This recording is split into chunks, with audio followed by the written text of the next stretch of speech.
Peace, power, and ascension, black family. Y'all already know I don't like having this motherfucking light in my face. I don't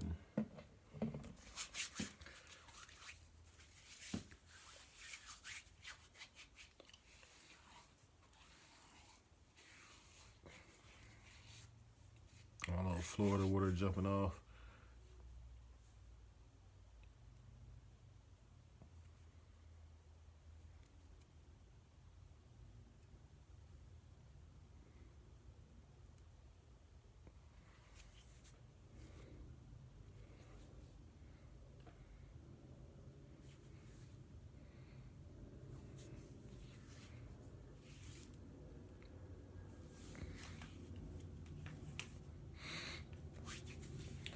Real quick, I just wanted to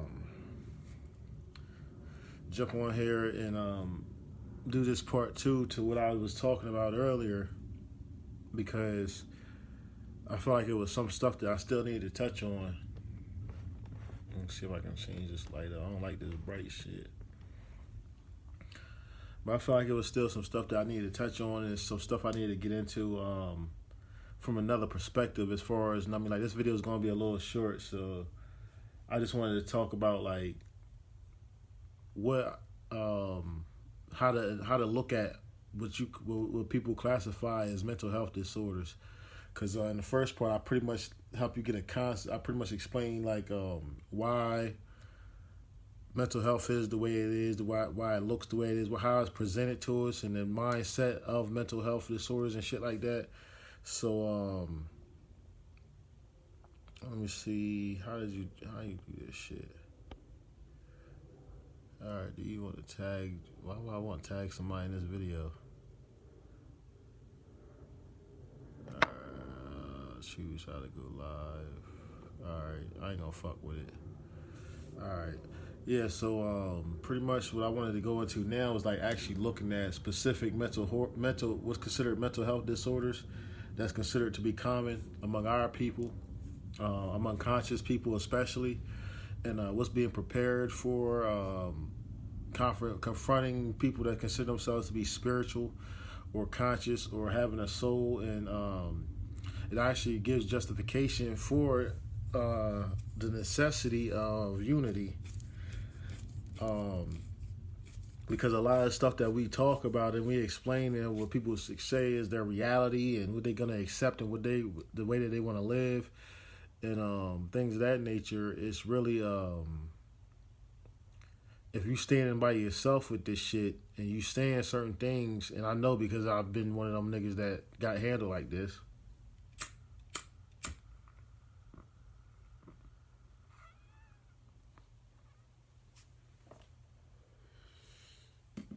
What's going to happen is that there's gonna be beings out here that do have the power to rule and to take over and do shit and run shit, and they're gonna say, well, who else believes this? Who else says this? Who else thinks like you? Where would you get that from? Why do you believe that? And then you're gonna be classified. And when you get classified, what they're going to classify you they're going to classify you as an isolated incident, meaning that you are pretty much existing on an intellectual island, or you pretty much are asserting a reality that has no correspondence or synchronicities in existence, and pretty much you motherfucking lost your goddamn mind. So what I want to do is for you to comprehend how to go about this, whether you are alone or with other people, especially if you get into a situation where, as most of us that consider ourselves to be conscious, we have family members that don't agree with what we stand on. They don't agree with what we represent. They don't agree with our spirituality or our soul commitments and soul mission. So, what I want to help you comprehend and understand is, so that you are not convinced that you are crazy or that you're losing your mind, or, you know what I mean, that you have stepped within somebody else's concept of insanity that is actually outside of sanity of social engineering, outside of the sanity of social engineering and social acceptance. You have to understand how certain things are used, certain phrases, certain keywords are used against you.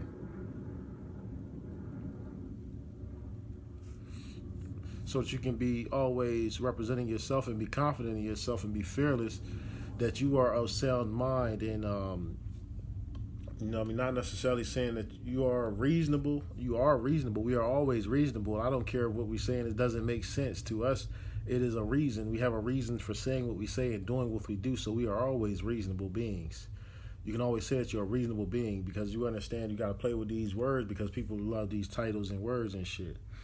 So we are always reasonable. I don't care if you see a motherfucker that look like they just completely out of it and don't know what they're talking about. They are reasonable. They are being reasonable because they have a reason for doing what they're doing, and they have within the scope of their minds, their intellects, the ability to fulfill their purpose according to those reasons. So that makes them reasonable.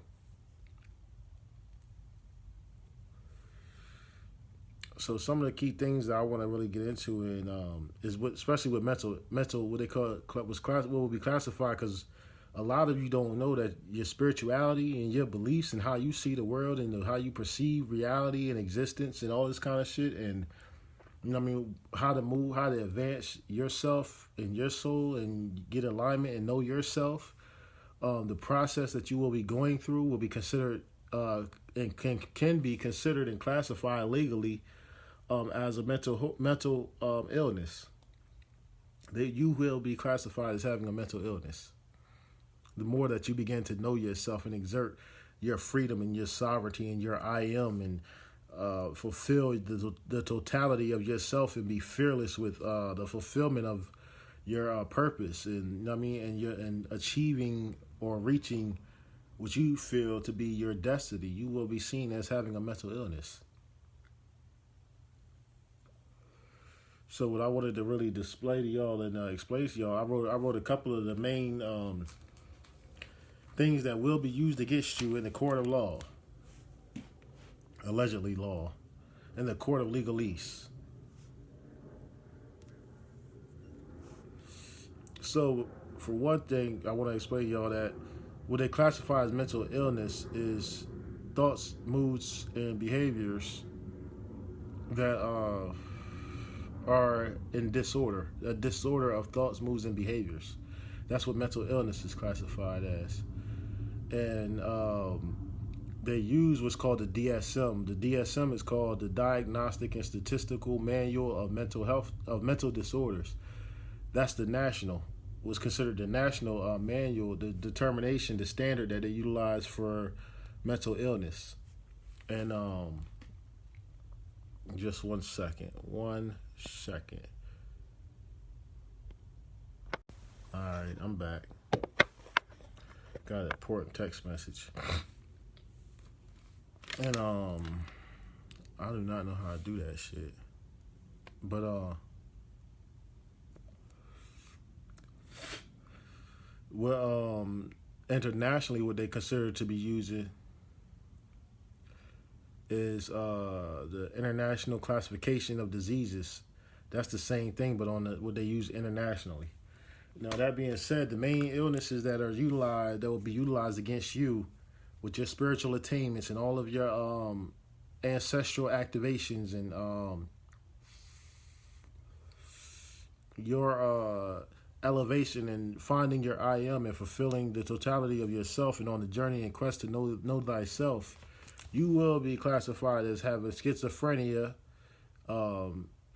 schizoaffective disorder, paranoia, bipolar disorder, psychosis, multiple personality disorder, ADD and ADHD, major depressive disorder, dementia, and OCD, antisocial personality, and a dissociative identity disorder. Now, oh yeah, and you will have what they classified as I'm not even gonna get into that, 'cause I gotta look into that shit more. But just for y'all, if anybody that decides to look into this or that knows about this, they have what's called somatoform disorders. I forgot exactly what that was, but I did see that when I was trying to look into this manual that they got for mental health disorders.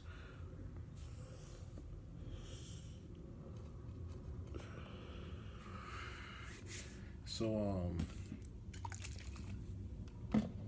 peace, Steve Green. I see you. Make sure y'all share this like this. Watch part one if y'all haven't seen part one yet. But pretty much what they're gonna do is, what it boils down to is, let's say like I start off with schizophrenia and schizoaffective. Schizophrenia is pretty much all thought and behavior, thoughts and behaviors that are not socially acceptable or that are not considered normal. The schizoaffective disorder deals with thoughts, behaviors, and your emotions not being what they consider to be normal.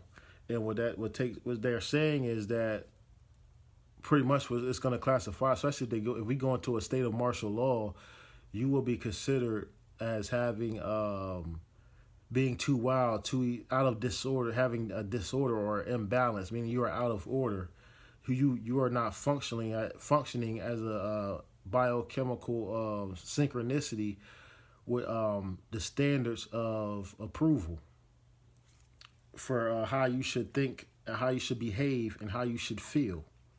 And you will be considered schizophrenic because even if you are principle centered, you will be considered schizophrenic because they will say that you are at peace when you are not engaged with what we consider to be adversaries or opposition to our realities.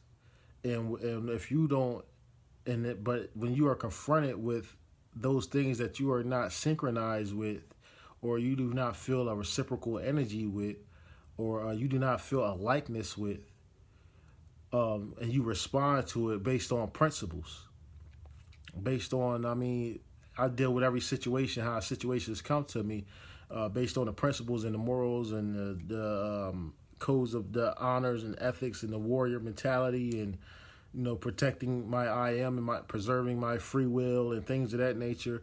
You'll be considered schizophrenic because you can deal with that situation and then go back to a state of peace. And then something else may happen, or somebody else may say something or do something that's out of alignment with you, and you address it, or you check it, or you try to respond to it and handle the situation according to, your higher, what you consider to be your higher self. Or you may even respond to it in ways that that could be classified as your lower self. You will be classified as schizophrenic if you can deal with that and fall back into a peaceful state, and then something else comes up again, and then you deal with that and come back into a peaceful state because you're not emotionally what they consider to be emotionally fluid, or your thoughts are able to shift, and you're able to multitask efficiently and still not considered socially acceptable, then that's a form of schizophrenia. That's what schizophrenia. That will make you be able to be classified as schizophrenic. And if you are emotionally invested in these things that you are dealing with, like you have, like the things make you angry, and then at the same time you're sad about certain things, like you can have multiple emotions because we are faceted beings, but you are not able to legally respond in a multi-emotional state or with multi-emotional paradigms to any situation. You must be committed to one emotion and stick to that emotion, period. Which is what I respect about people that's on this love wave, that feel like, love solves everything. Unconditional love is the answer for everything. But then when it comes down to it, and you say that I will kill this motherfucker because I love myself, and I love the nature, and I love the earth, and I love other people's freedoms and free will, so I will kill this nigga, or I will hurt this nigga, or I will take this shit from this motherfucker because I show unconditional love, and I feel people should be fed, so I will take from the I would rob this store, feed the homeless. I would take this. I mean, whatever it may be. And it seems like you could do this and still carry on with the similitude of being normal and balanced, and you have no issue, and you see no problem with what you did, and and you have no guilt, and you have no fears.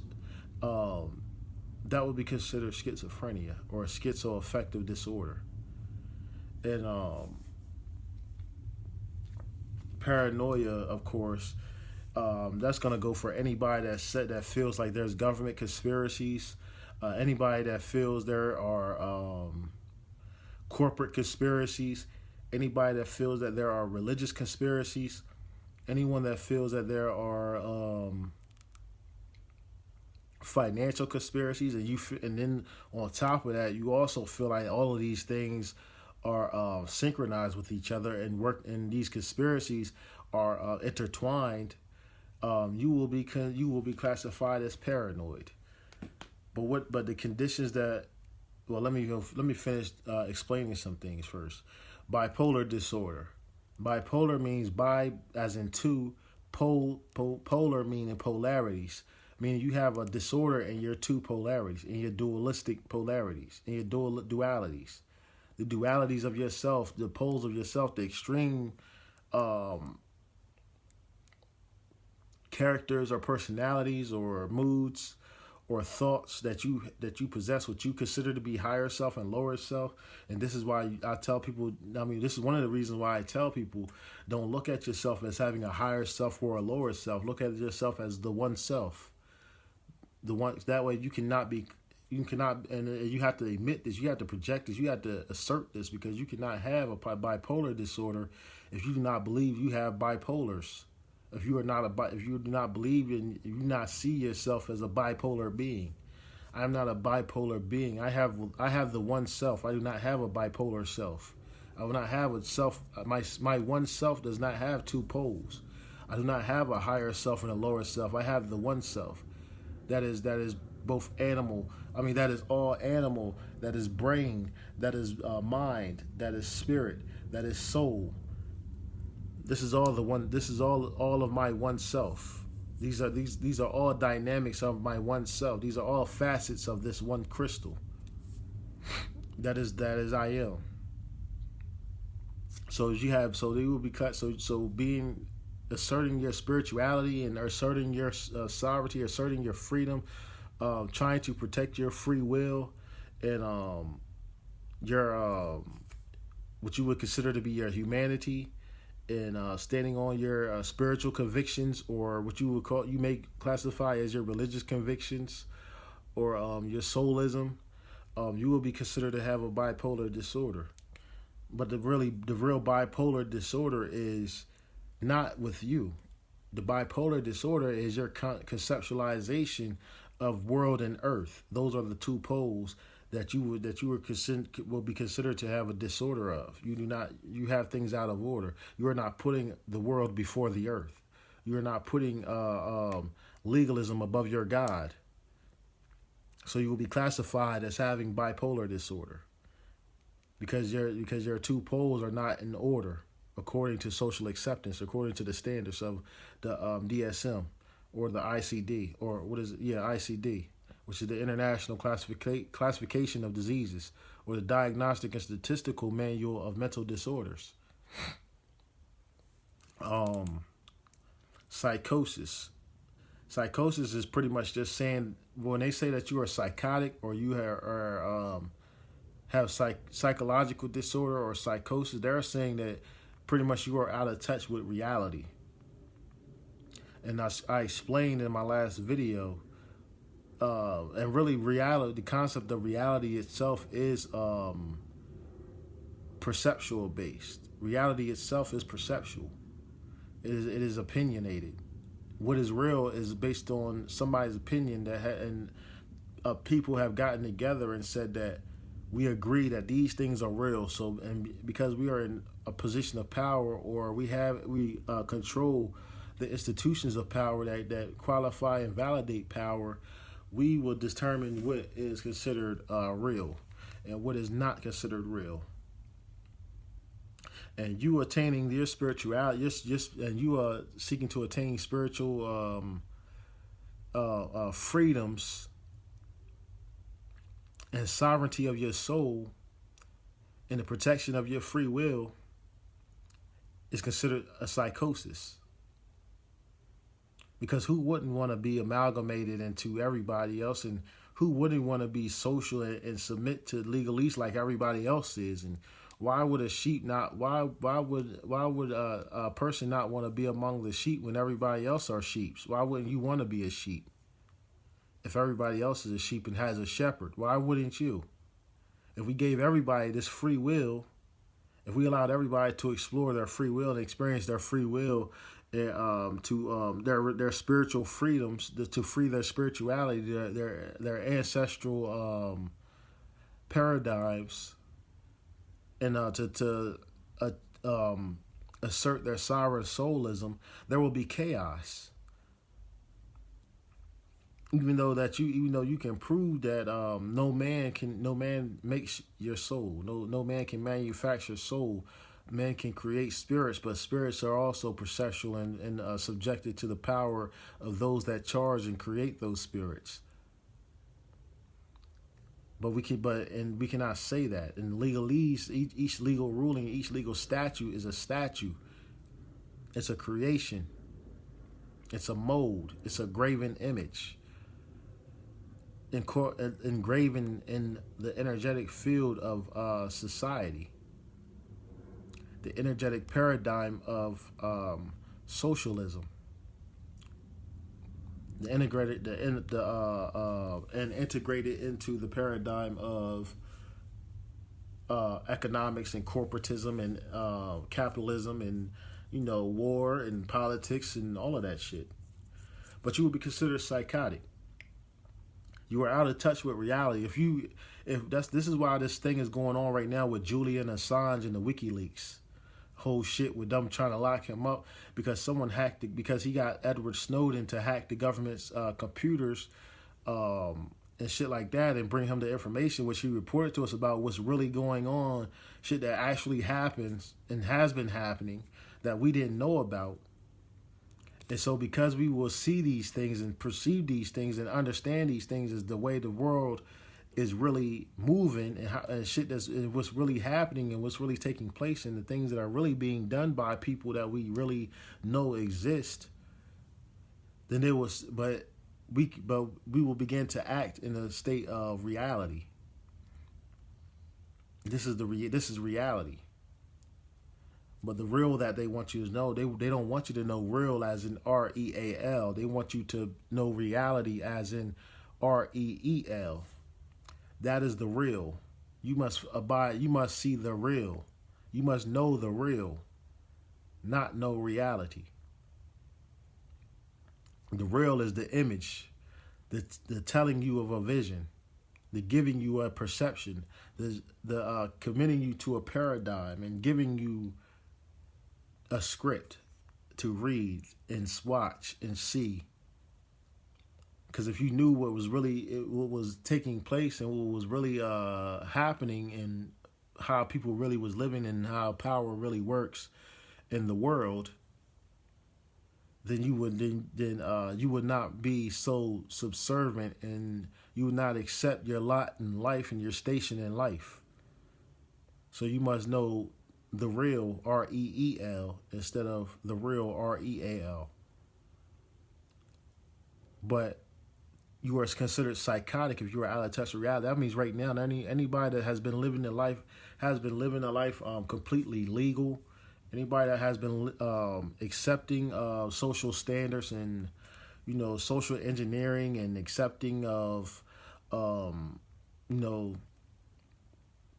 we must use the political process, and we must use voting to get people in power or make kings out of people, because a king is just a unifier of the kin. The king is the one that unifies the family, that holds the family together, that makes sure that everybody in the family has some sort of mutual correspondence, so that they can always stay connected and unified and empowered and protect each other through this one mind that is the unifier, but this one mind is not, the king is not supposed to rule. The king is supposed to make sure that everybody understands the rules that we all have in reality.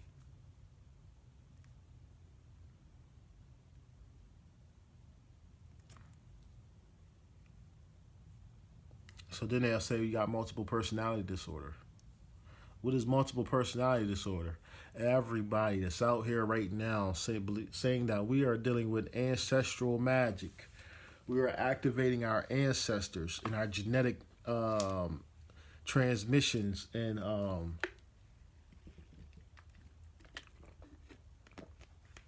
we are receiving uploads and downloads and inloads from our ancestors or from the ancient future ones, or we are an ancient future one, or we are they don't say, they never deny that we have these things in us. Just like they say that, we got the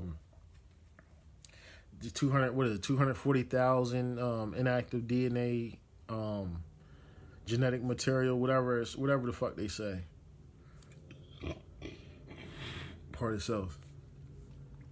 They don't deny the fact that we have ancestral knowledge, or we can receive ancestral transmissions and things from multiple spirits, what we consider to be astral realm beings, which is what our ancestors are considered, because and we inherit genetic material that has been passed down to us through generations and generations. So they admit that there's something that is transmitted from generation to generation to generation, that everyone that has it or that exists has something of that first source or that first wave, or that, of something that goes back into some time period. But what you would get classified as having multiple personality disorder is when it is not compatible with society. When you begin to say that, when you begin to embody your ancestors, when you do, say like how we do rituals and we say we are channeling, you are channeling spirits, and you can tune into this and tune into that.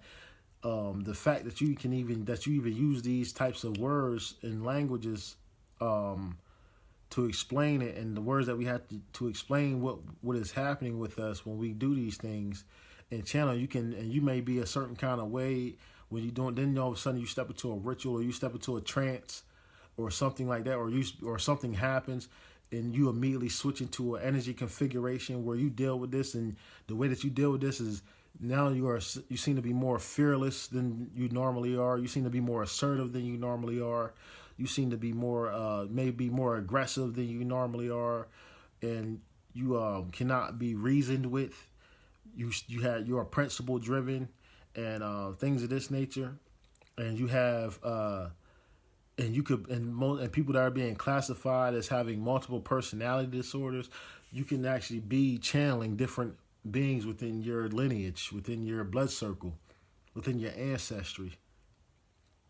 You may not know that you're doing that, but yet you speak as though you are speaking different from different personalities, and you don't even realize it, or you're in different moods and not realizing that you are channeling or magnifying a different archetype. Or there could be, the wounded healer, the exiled warrior. It could be the teacher. It could be the educator. It could be the seductress. It could be the enchantress. It could be the warrior. You could be dealing with you could be channeling and embodying, and the purpose of, like I said before in the first video, rituals and ceremonies are really to help you through repetition balance and get these multiple personalities or multiple archetypes and compatibility and synchronicity with each other. But when you meet the world with these multiple personalities and these archetypes and these characteristics that you have, and these personalities that you have, you will be classified as having a multiple personality disorder, because they will say, well, yeah, I talked to him at one time and he wasn't like that. You know what I mean? When they hear stories about, oh, this nigga be wilding the fuck out, or this nigga be killing shit, or this nigga be fighting shit, or yo, this motherfucker is so smart or not. And you may say like, well, I dumb myself down. Let's say you got a home energy, a certain vibe that you have at your home. Do you got a certain vibe that you have, or character or personality that you have when you at work? Do you got another personality that you have when you at the doctor's office? Then you got another personality that you have if you go to court or when you get pulled over by the police. Or you got another personality that you have when you're talking to white people. Or you got another personality that you have when you go to parties. These are considered fine as long as they don't take away, as long as you don't take the power or the rulership over yourself from the beings that consider themselves to be in power, to be ruling your life. Ruling as in a ruler. They give you the measurements and weight and balances that you are allowed to experience your personalities. And if you step outside those standards that they have dictated as the rules, the ruler for the increments and the measures, the balance that you are allowed to experience your ancestors and your future generations and your character and personality, all the archetypes that you embody, then you will be considered to have a multiple personality disorder.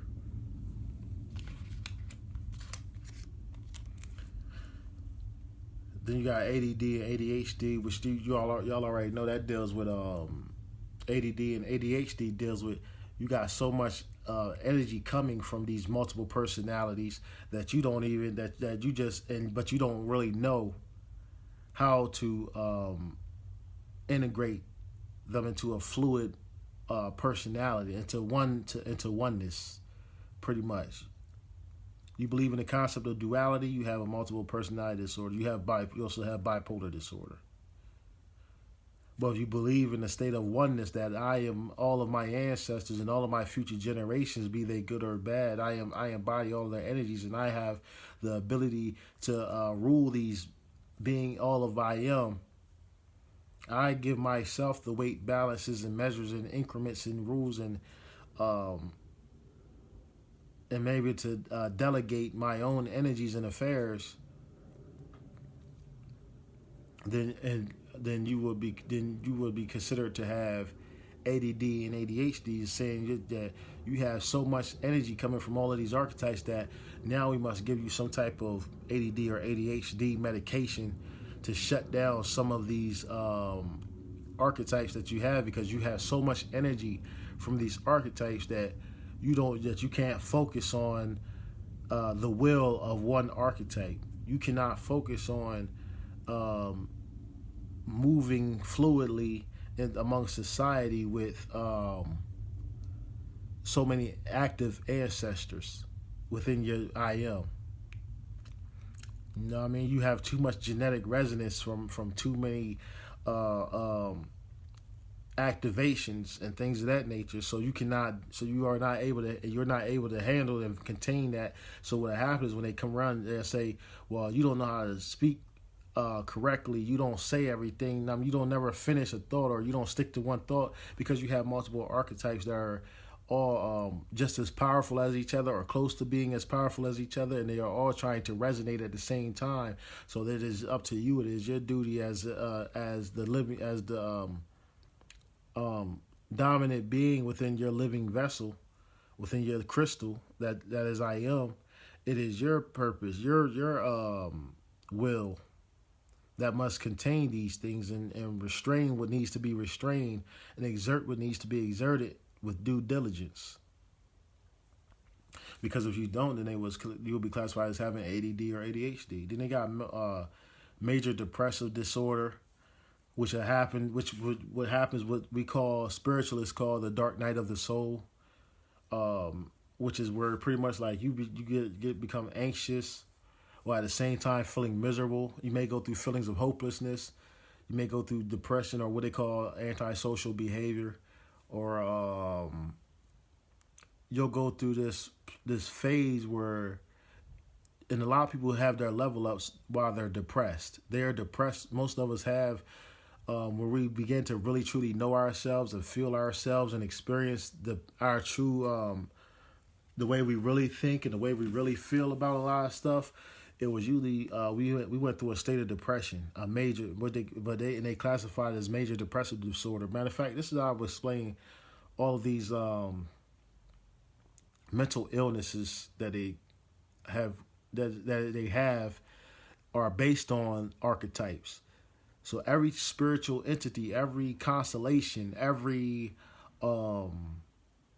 ancestor, they have classified in some type of way. It says that yes, there is a good that can come out of this as long as it's within this scope of expression. Anything outside of that scope of this expression, or on that side of the scope of the expression, is too extreme. They have stepped outside of what we have designated and have sought to contain within the codes of legalism or social acceptance, or the construct of moralisms. And therefore, you would and most of us understand this shit and we have major depressive disorders.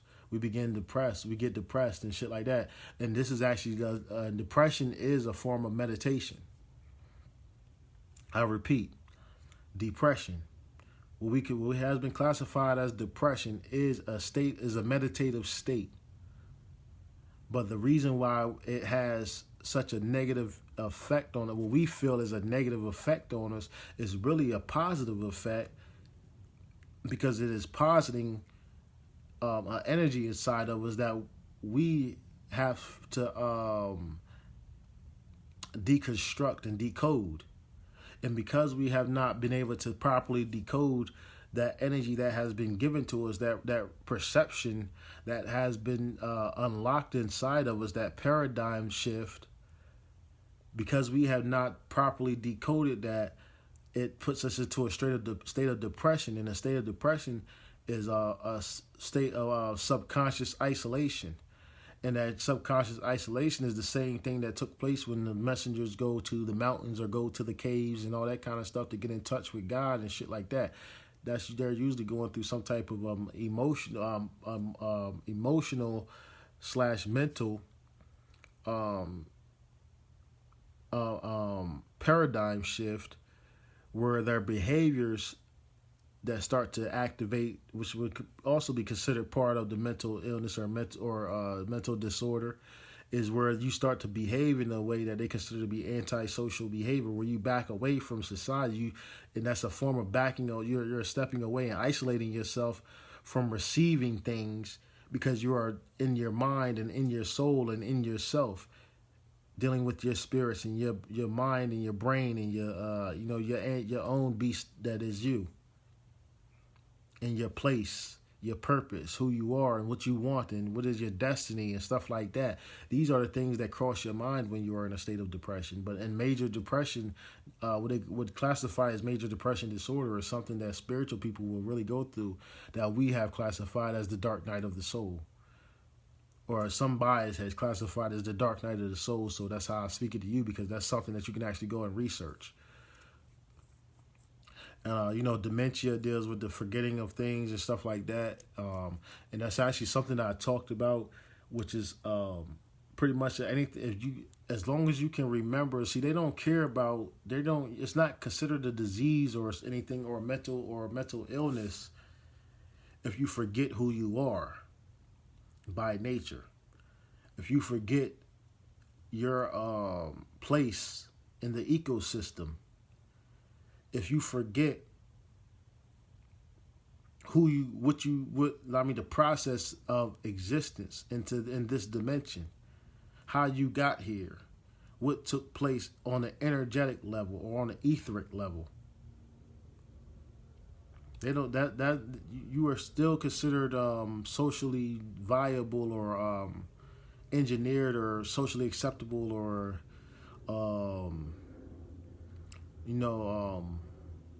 able-bodied, if you forget those things. But if you start to forget these other things, like legal, like you start to forget that you're traveling and there's no cars coming, but there's a red light there, and you just travel instead of driving. You just continue on your travel, your journey, your quest to where you are going, because within the reality, the real world of traveling and being who you are, and being free and having free will, and expressing yourself and being true to your nature and doing what is real. There are no fucking animals stopping at fucking red lights or red dots in the sky saying that, oh, that's a red dot in the sky, so the birds say we got to stop flying. There is no place where they're on trees and all that stuff out there saying this means you can't come here because there's dangerous animals beyond this point, or because we have designated that you are not permitted to go beyond this point. Animals do not see a fence as saying, "Oh, this is my property, so you can't come on this." They just see the fence as some type of construct that they must get around to continue to get where they're going, or to go where their senses are taking them. It is us that have created these false, these mirages, these illusions of reality, and we say, "Oh yeah, you see a red light, that means stop." Even if there's no cars coming, if there's no other vehicles traveling, it doesn't matter. You still have to stay here, because if not, something will go wrong. And you travel, you continue to go on through that light, because there's no other cars on the road except you, and you go continue to travel. But there's a cop sitting down there parked, but the cop is not coming through that direction, so there's no reason for you to give pause or to watch out or to stop or to, anything besides continue on what you were doing. But because there was a red light, now that cop pulls out and comes to pull you over because you ran that red light, and to you would say, well, there was nothing coming. Then they'll say, well, did you see the red light? No, there was nothing coming. There was nobody. I didn't see any cars, vehicles traveling, so I didn't see any reason to try to look for anybody or any signs or anything, indication that I needed to stop or anything. If you start to forget society, forget the rules of society, the social engineering, that's when you are considered to have dementia. When you start to forget energies. Let's say that you step into this spiritual realm and you get so caught up in your spirituality and living your life and being who you are, and expressing your free will and coming to your soul, and you pretty much detach yourself from your family and friends that you had, because they not on that wave. They still stuck in Christianity, or they still stuck in whatever religious paradigm that they into, or political or economic paradigms that they into, where they do not acknowledge who you are, what you're about, or seek the same things that you seek. Then you start to pretty much forget about them and you forget their names, and you start to say, well, I don't even know. They say, what is your name? My name is Elroy Ben Yahuhira, and I am from Atlantis, and this, like, they'll be like, well, where's your ID at? What is the ID? Your identification. I am right here. What do you need to identify about me? I have an arm, leg, arm, head. What else do you want to identify about me? Well, so you don't have an ID. You do not have a driving license. Why would I need that? What are you talking about? What is it? Why would I, what identification? You mean I have to have a card that like has a picture of me on there and a couple statistics that somebody has put on there in the moment of my stasis, in that moment, that timestamp, where you put your weight on your identification card. Well, I was 188 3 weeks ago. I could be 190 now. So now that identification card is false. It is no longer true. So I cannot prove my identity through an identification card. I can only prove a stasis in time, a timestamp. So if you ask me for a particular timestamp, stasis, or some type of indication or memento, or from that timestamp, then I could produce something. But if you would, you can't talk like this to these motherfuckers out here, because they will say, oh, this nigga got dementia. This nigga got some type of mental illness. Something's wrong with this nigga. And this is how society works, and the fear of complications and your life being complicated and you going through all these crazy and bugged out experiences, and you having pretty much what they consider to be a hard time and all that, and it's how they keep us in check. how they keep us contained and boxed in, keep us on their square and encompassed into their reality, that square and compass, that geometry, keeping your geometry squared and compassed, squared inside their box and encompassed by their reality. This geometry. And by keeping this geometry within the square and compass, then they are able to continue to build the construct of their reality off of your free will. And then you got OCD, obsessive compulsive disorder. What is obsessive compulsive disorder? That's when you spiritually feel like something is wrong. Something is out of alignment. So you express that your desire to know and to seek more and to be better and to refine thyself and to advance spiritually and through the ethers and get in tune with your soul and find your soul and know yourself and be yourself. And you'll express that in the form of OCD when you feel like you're lacking something within it, and that you truly are seeking and are adamant about and ambitious about. It becomes manifested outside of yourself in the form of obsessive compulsive disorder. And obsessive compulsive disorder meaning that's something that like you can't stop doing something. You can't help but to keep on doing something. Peace, Tangi, I see you. You can't stop cleaning. You can't stop putting things in order. You can't stop. I mean, this is what happens when you become more spiritually attuned and spiritually and seeking your soul and trying to be yourself and be fearless and flawless and perfect yourself. It begins to manifest outside of yourself. With anything that's outside, that's within yourself that you feel like you need to do, and you may not necessarily know how to do that. You may not be aware that there is something within yourself, but there's something subconsciously that is aware based on the perceptions that you have of a whole bunch of other things. Now, I mean, the synopsis of your awareness manifest in the form of obsessive compulsive disorder, or what they call OCD. And then, and if you have, and they would sit.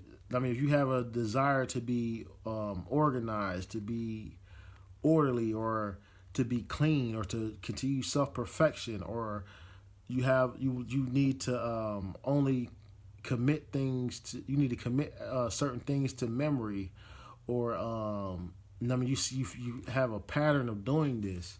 You know what I mean? Where it's something like numbers, stuff like that. You get obsessive about numbers or color combinations and things like that. Even if you like, let's say like you like to wear black all the time. You like to wear all black. That's considered an obsessive compulsive disorder, but they don't tell you. If you like to wear the same clothes all the time, that can be classified as obsessive compulsive disorder. But ultimately, what this obsessive compulsive disorder is that archetype that seeks self-perfection. But that self-perfection manifests in the form of you seeking to organize other things outside of yourself and seek order and perfection in things outside of yourself. But then you come across somebody that notices that, and they'll say, and other people that will have a problem with that, because what happens is, while other people will classify, you yourself would not classify that as obsessive compulsive disorder. You will not see a disorder with that. But there will be other people who are not trying to self-perfect. There are other people who are not trying to self-refine. There are other people who do not seek order out of the chaos of their lives, or who do not seek the reality of this real. There are people who do not seek to learn to know beyond what has been offered to know, what has been given to us to know. There are people who do not seek these things outside of what they have been told to seek.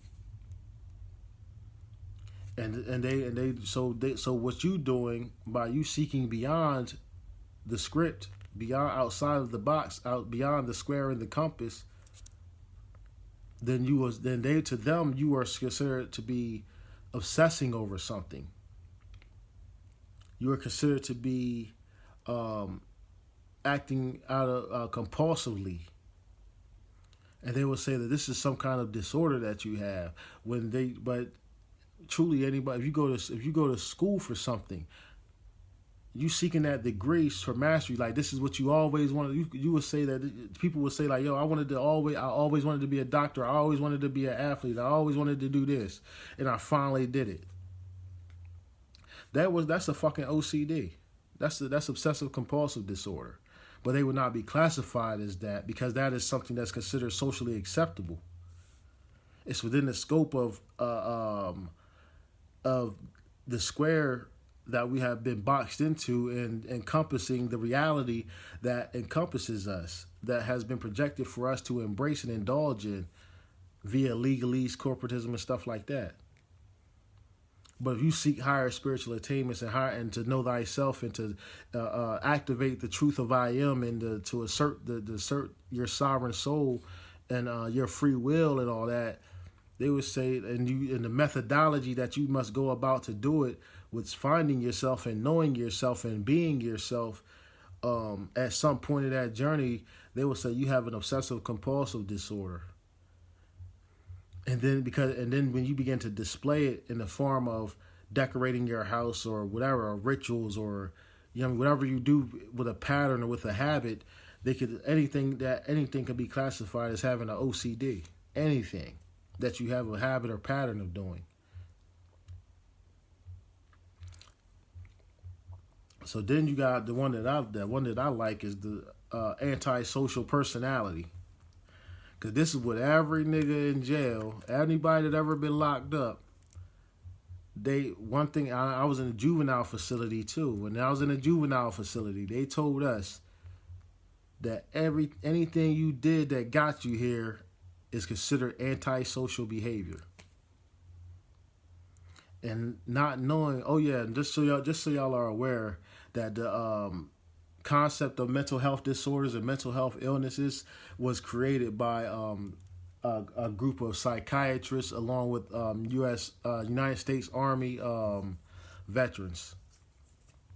They the ones that put together this whole and active veterans, not just people, old ass niggas drunk and shit that got a job after they left the Army, but active members of the Army, of the United States Army, and psychiatrists got together, from psychiatrists as in employees of psychiatric hospitals, and active members of the United States Army are the ones that created the Diagnostic and Statistical Manual of Mental Health Disorders, based on archetypes. And every spirit, what we call spiritually archetypes, all have a classification, and they say they have identified over 450 mental illnesses within that context. I mean, within that book, or that standard that all psychiatrists and psychologists utilize to determine whether or not you have a mental illness or a mental health disorder. But so they say anybody that goes to prison has antisocial behaviors or has an antisocial personality. And what they're saying by antisocial, they don't really mean that you're antisocial, because we know that we're not antisocial. And this is one of the things that I combated when I was like 17 years old, and I was in a juvenile facility, and we was in this YCOP program, which was the Youth Correctional Offenders Program, some shit like that. And they pretty much said that you have to accept that you have committed antisocial behavior, and you have to admit your antisocial behavior. And so I was like, well, what does it mean? And then when in the program they were saying like, yo, niggas might be like chilling to themselves, or we was okay with being on lockdown, because they used to lock niggas down and shit, 23-1, all that type shit. 48 and 47 and 1, 71 and 1. Which is pretty much like you locked down for 3 days with 1 hour out, locked down for 2 days with 1 hour out, locked down for 1 day with 1 hour out in your cell. And they would say, well, those that that are okay with being on lockdown and don't seek to be out with everybody else all day, you are considered to be antisocial. And so I was like, well, how am I antisocial when I'm socializing?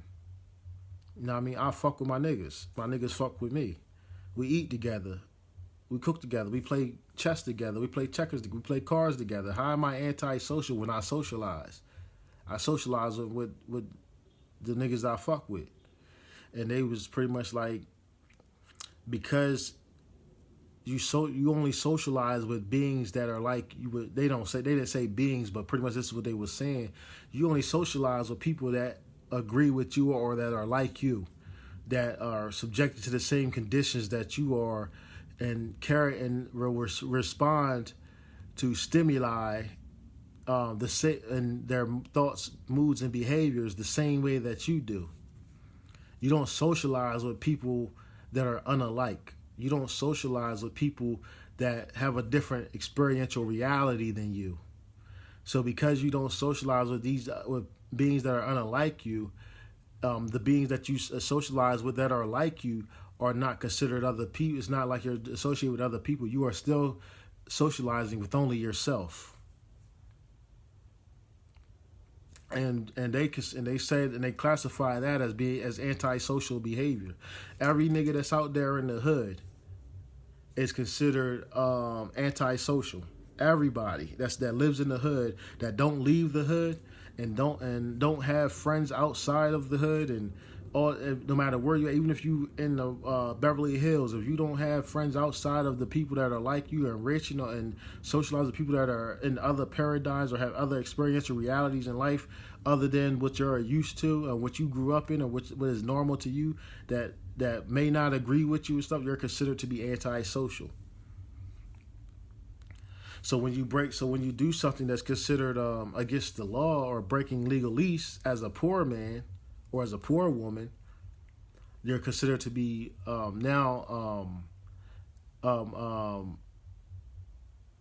you are considered to be expressing antisocial behavior. You said, what do you think is that truth to you? I don't think I'm antisocial at all. I think I don't fuck with people that I can't trust. I don't fuck with people that don't have my best interest. I don't fuck with people that don't understand me like that. And like, you know what I mean? But I do not believe I'm antisocial. Like, it's like I talk mad shit about white people in front of white people, to white people. I got some dudes and females that are of other ethnicities. I have some that I consider to be cool. I'm cool with them, and I have friends that have been, have experienced things that I have not experienced. Like being raped and being molested and being pistol whipped, and I have friends that have experienced, being among millionaires, and I have friends that have experienced being around bricks and of drugs, and I have friends that have experienced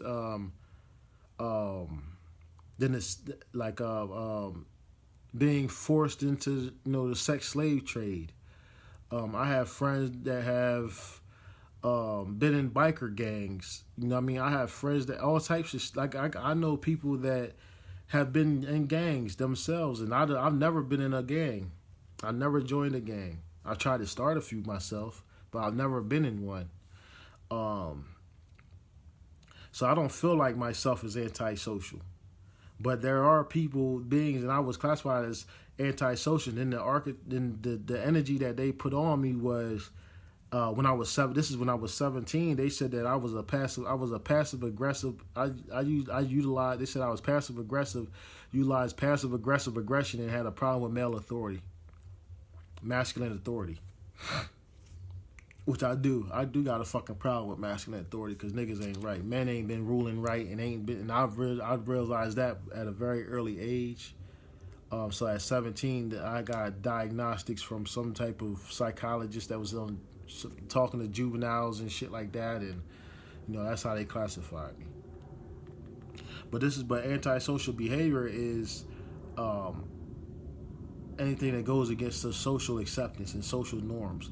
So what we have to do for us to not be considered antisocial is to create, pretty much be a part of some type of social integration club, or have some kind of social integrationalist ideology, which ultimately the only way that you can be considered not antisocial is you have to be all inclusive.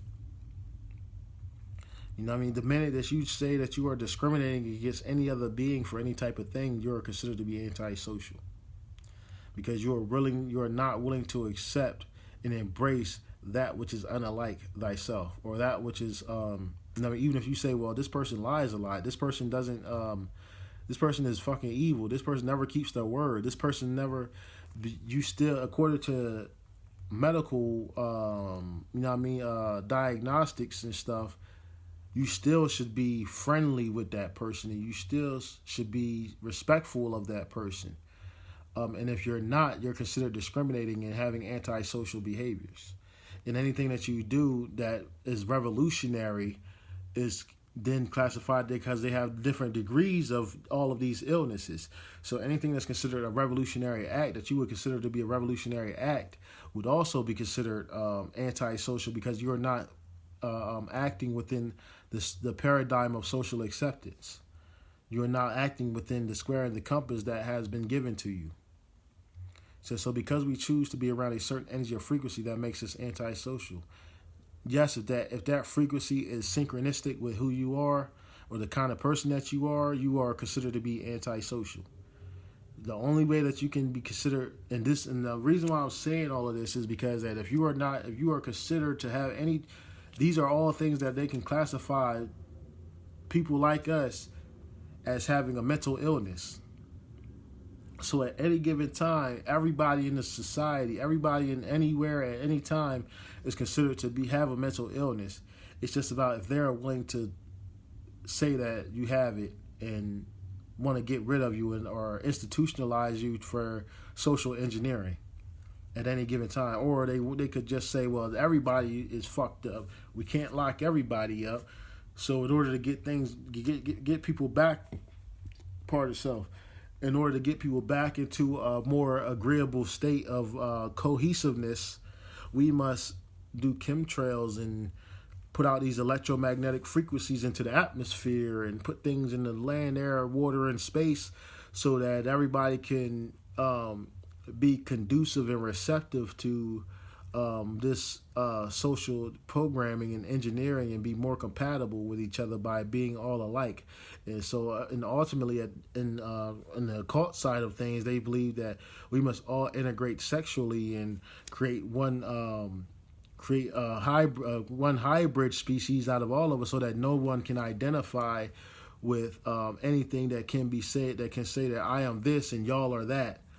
So the ideal state of humanity would be everybody becoming a hybrid species, where like pretty much the whole world being light skinned with different colored eyes and a certain particular hair texture that would make you seem like you mixed or something like that. Pretty much, this is actually something that's really in occult teachings. Mostly Freemasons and Masonics and Scottish Rite, York Rite, all that type shit, Ancient Egyptian order. They believe that they need to create, everybody needs to become one hybrid race or a species, so that there is no ethnics or no etheric frequencies or ethnicities or anything like that. Everybody is the same exact thing, and this will bring us all closer together. This will make us all more in agreement and in alignment with each other, because we would have the same biochemical resonance. And if we all had the same biochemical resonance, then at some point we will all begin to create a reality in which we will all be agreeing with the standards and the rules and the regulations. And then you got people, societies within those societies that say, fuck it, we ain't mixing with those niggers. And then you got other ones like, we ain't mixing with those crackers. And the Chinese like, we will keep our blood pure. And then you got everybody pretty much got secret societies and groups within the secret societies and groups that are against everything that the secret society and group really stands for. But and it mixes up, and then things over time just gets all the way messed up. But yeah, being antisocial is saying, like, if you look at the word anti meaning against and social meaning socializing, I'm not antisocial at all, but I am classified as antisocial because I am not because the social construct is about being encompassed. Do you submit to legalese? Do you believe the legal system works for you? If you do not believe legal system or international laws are conducive or productive or necessary, or that they work for the benefit of all, then you are considered to be antisocial, because that's not social. That's not what social. Because the motives of social engineering and the motives of social programming is for everyone to be accepting of the social standards as agreed upon by those beings in power, or via the institutions of power. So if you feel like the legal system don't work for you, you're antisocial. If you feel like voting doesn't work for you, you're antisocial. If you don't want to take a census, you're antisocial. If you don't want to when you have children, if you don't want to take your child to the hospital and go through the procedures that the hospital requires for birthing a child and going through that process of getting a Social Security card, Social Security number. That's why it's called Social Security, because it's believed that you are secure through the social, because it believes you are supposed to be secured in the social ideologies that comes with the numbering system, including you into the social construct of society. So that's why it's called a Social Security number. And if you believe that you should not have a Social Security number, and you do not want to be part of the world banking system and used as collateral for loans and stuff with internationally and shit like that, then you are considered antisocial. If you believe that you should have sovereignty and free will and spiritual freedom, and that you don't need a government, and you don't need politicians, you're antisocial. And you could possibly be put into a mental institution or a prison for social engineering purposes. And then you got what they call dissociative identity disorder. That's the last one I got on my list to talk about. But like I said, there's 450 classifications of mental illnesses inside of the Diagnostic and Statistical Manual of Mental Disorders, or the DSM. And likewise, they have an international one for all you world citizen niggas, called the International Classification of Diseases. But except that one also includes physical diseases like herpes and AIDS and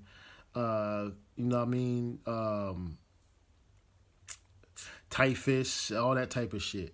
So it's like pretty much like they got an international thing of mental illnesses where you having a physical illness or disease can actually be classified as a mental health disorder, or having mental health illness or a mental illness, but because you got something wrong with your physical body, and they have amalgamated mental illness along with mind, thought, and behavior disorders or imbalances. So behaviors would also include your biochemical behaviors, or your biogenetics, or your biochemical activities can also be classified as behaviors, because you are behaving awkwardly. Let's say an alien comes out from outer space and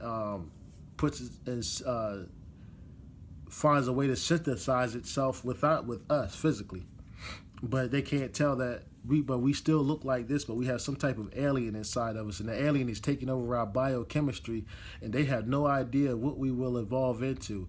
That will be considered. So now you will fall under the ICD book as having some type of mental illness that is accompanied by some type of physical illness. And what standard they would possibly use for that, who the fuck knows? But I know Trump just came up with the goddamn Space Force and shit. So they working on some shit, because they gotta do some intergalactic mental health disorders too, But this dissociative identity disorder. What's this here? It's my coffee from this morning. But dissociative identity disorder is saying that you have an identity, and this is where they're going to trap up a lot of the Moorish Americans, Nuwapians, sovereign citizens, world citizens, a lot of these shamans, channelers, people that do spiritual channeling and stuff like that, and people that's really on a quest to know thyself and that believe that they have a lower self and a higher self.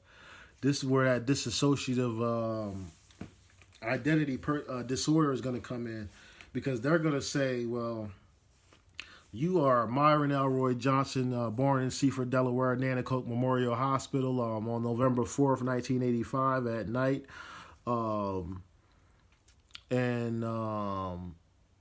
Your mother is this and your father is that. And your sisters are these women. And you have a daughter this, and you lived here, and you lived there, and you lived here, and you lived there. And these were your phone numbers and that you've had throughout your life. And this is your social security number. This is your driver's license number. This is your identification number. This is your signature. And this is your SBI number and stuff, all that type of shit. Now you say, I say,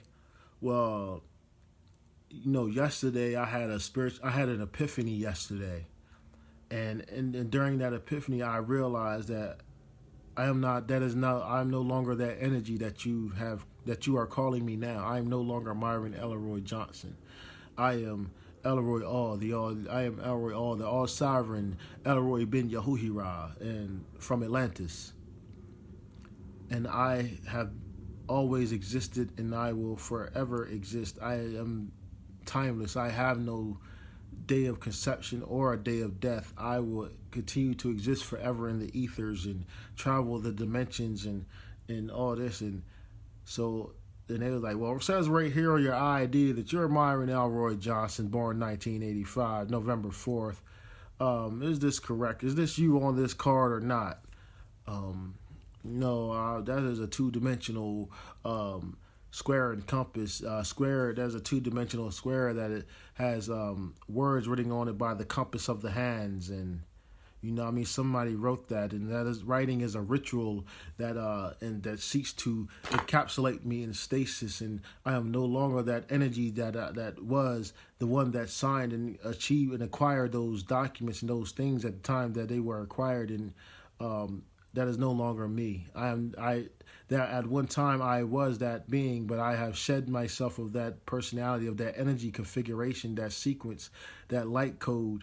And now I have experienced my dark side, and I have went into a place of codelessness and timelessness. And now I have remanifested, and I am now this spiritual elucidating warrior of the great mother goddess of the all family, and that would be considered dissociative identity personality disorder, mental health institution.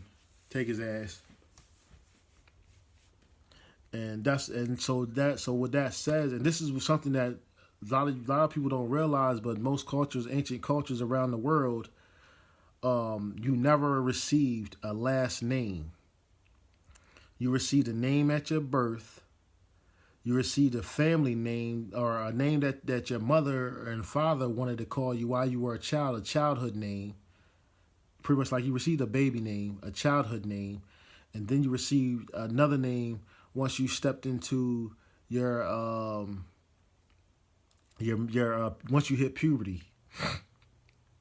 And then once you went to your initiation process to become a man or a woman, now able to create life because you can ejaculate or you have started your menstrual cycle, you will then receive another name. And then once you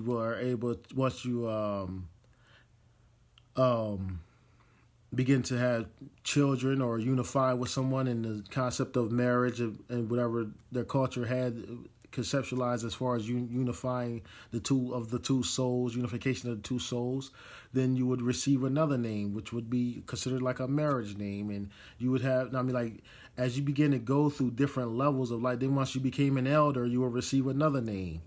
Like you would always continue. This is why you see like a lot of Africans with these long ass names, or you see Chinese people with these long ass names. This is because through each level of stage of what their culture has designated as different levels of initiation into thyself and knowing thyself and being more of thyself and growing throughout your life and your experiential reality. You begin to take on other energies and more personalities and more frequencies, and as depending on what you like your character. Like when I was born, my mother named me Myron Elroy Johnson. That was a frequency I had at that time. As I became a child, I began to take on my own personality and character, and I became something else. I began to embody another archetype. So then, now with me in my life began to go in another direction of my choosing. So then at that point I was supposed to have taken on another name to fit my frequency of that time. And then I got into prison, and I took on then a different alias every year in prison, depending on where I was at and who I was around. And then once I got out of prison, and then that's when I started to go by like Elroy Ben Yahuhi Ra, but I didn't legally change my name. But this is the reality that people will know of. Like you say, I have these seeds. These are cucumber seeds. I'm going to plant these cucumber seeds. You do not say, well, this cucumber starts to flower now. You do not call the flower a seed. You not still continue to say that flower is a seed. Or that plant that grows out of that vegetation is a seed. And then you say, well, then that vegetation grows a fruit, and you say, well, that's the seed. And then that fruit has a seed inside of it, and you say that's a seed also.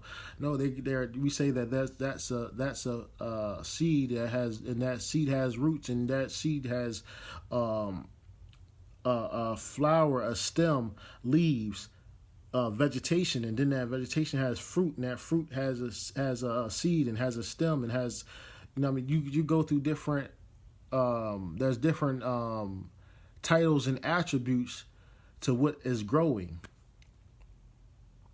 But we don't do that in this society, because this is where that slave mentality came from, dealing with the slave master, where we couldn't practice our cultures, our original cultures that we had.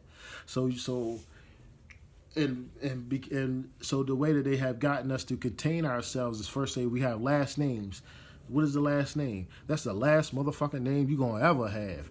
You are gonna never change your motherfucking name. And not only that, everything that you produce will have this last name. You can give it a first name, which you will call it by first, or what people will know it by first.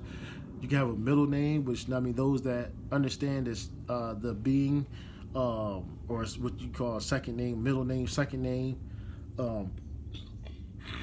for those beings that know this person more deeply. And then you will have a last name, which will always be attached to you and anything that you produce, anything that grows out of you, no matter what, and no matter how much you grow, you will always have this. And so to make sure that you have this, we will put these light codes of numerologies and birth certificate, social security numbers, ID numbers, of driver's license number, SBI number, phone numbers, addresses, all this. We will put all this stuff on you, federal shit and all that. And so that you will always for you to live and exist in this reality that we are creating, you must always say that you are this thing.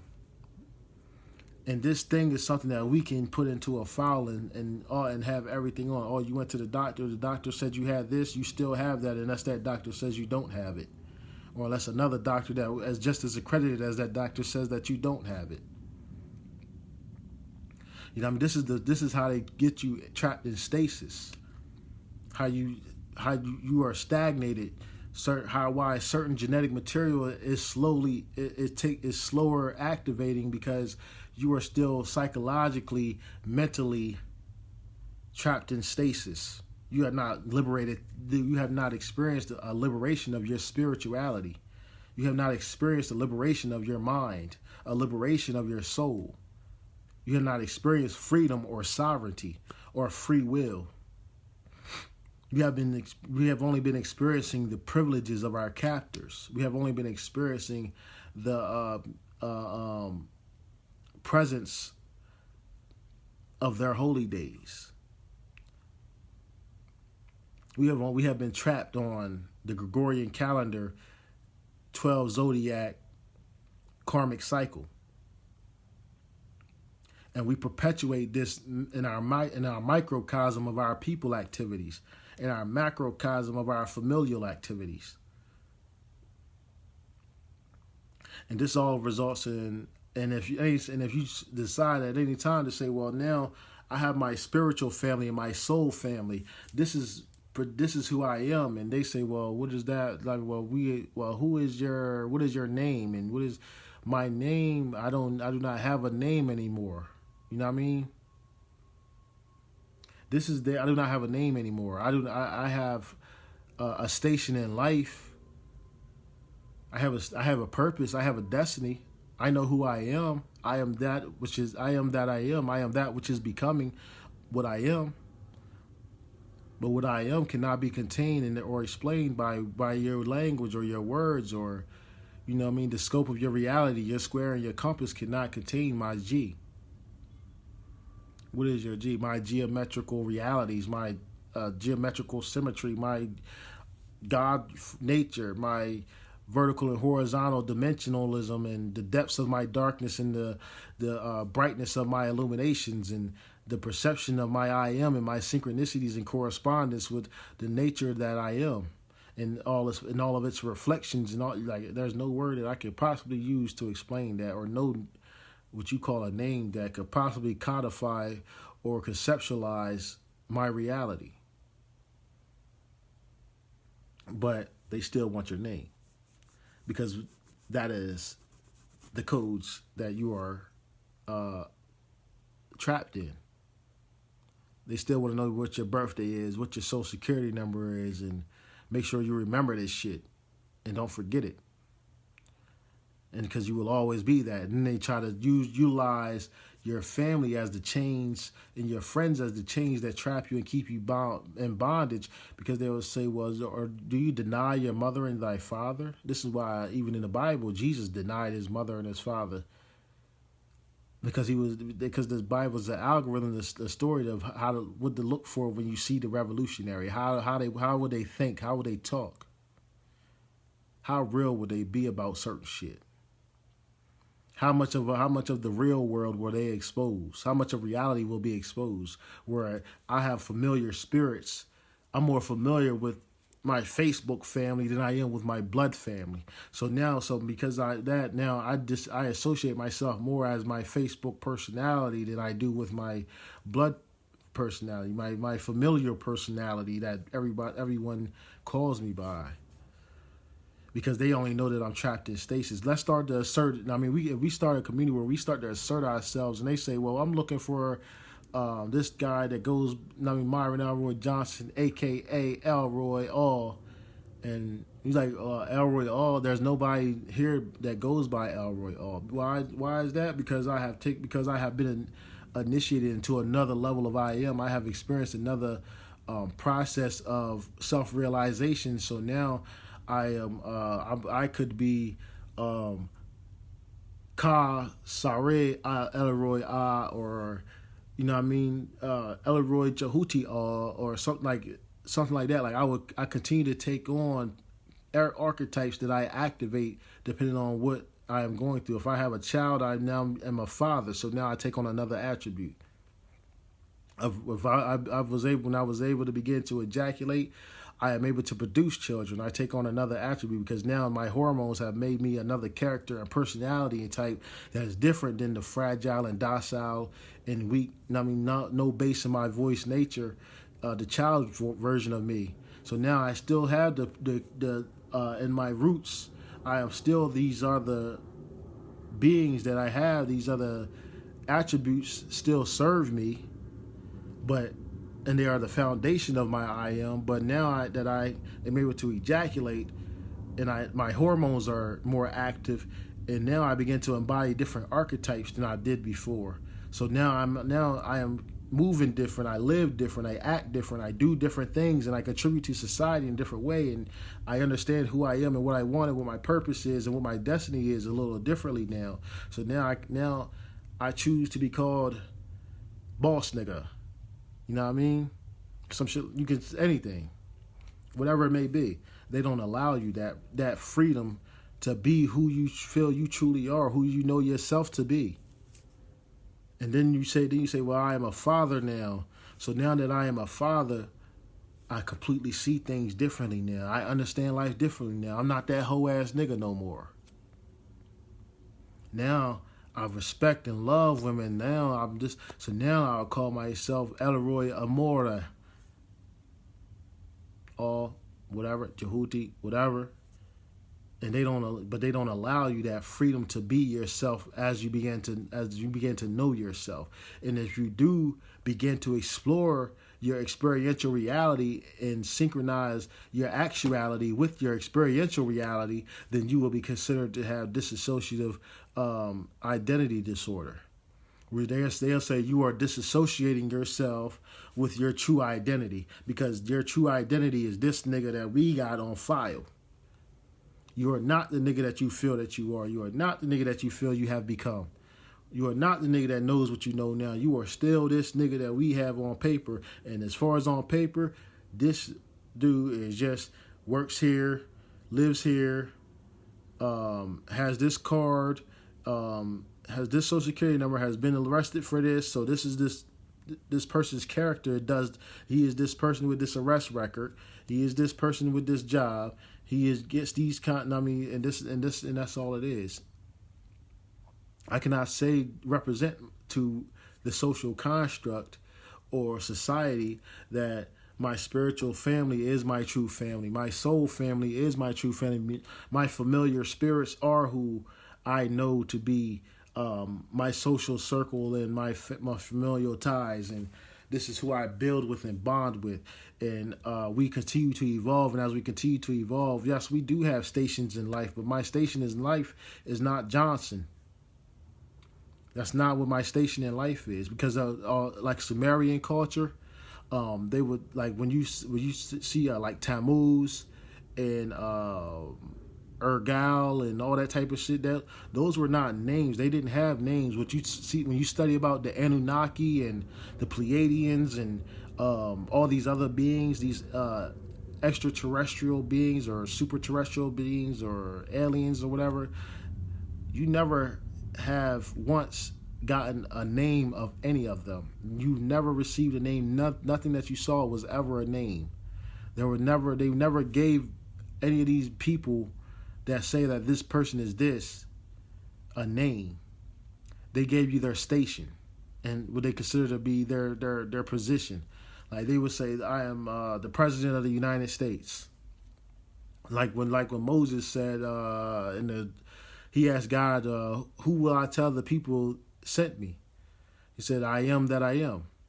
It's like, well, pretty much like, yo, like, what the fuck do I tell them? Like, what should I call you? Yod He Wav He. All right, so we say Yahweh. Yod He Wav He means the eye of the wind and the eye of the waters, and you know what I mean? The all seeing, like all that type shit. That's not a name. So that's not what we could conceptualize to be a name. Your name is not even who you are. Your name represents whatever your parents named you, your mother named you, represents. Like my name is Myron Elroy Johnson. Myron comes from Moore. Elroy means the all-seeing one, the one who sees deeply. And then you have Johnson. That's the slave portion of it. The other two, my first name and my middle name, those are stations, those are titles, those are goals, those are ambitions. Those are not who I am. I am from the Moor. I have Moorish blood inside of me. That's been proven spiritually and ancestrally, like through my family tree and all that type of shit. My ancestors were on this land before there were slave captors and Europeans and Caucasoids and who we now know to be Indians were on this land. The Lemurians and the Atlanteans, as they are called. My mother named me Myron. More I knew more. But then I got Elroy, which is a Hebrew name, which deals with the whole history of that shit. Which means the one who sees deeply, or the the seer or the king, the king who sees, the ruler who, all that type of shit, depending on how you interpret that. And then you get into Johnson. Johnson is the slave portion of the name, where the Caucasoid came over and said, I own these niggas here, so all these niggas gonna be Johnson that come from my ownership, come out of my family, and we will give. And even though we freed them, we must give. They still will have our last name, so we can always know who was owned by who. But you got generalized names that represent some occult shit, also. So names like Washington, names like Johnson, names like Jones, names like West. All these, it's like certain names that represent certain things in the occult world. And so a lot of these slaves were given, that were released from private ownership to government ownership, were giving these certain kind of names to understand that they come from certain bloodlines of the original people that were already here.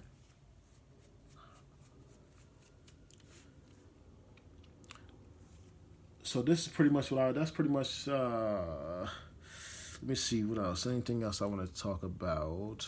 Social, bipolar, psychosis, schizophrenia. No, I think I pretty much spoke on everything. But,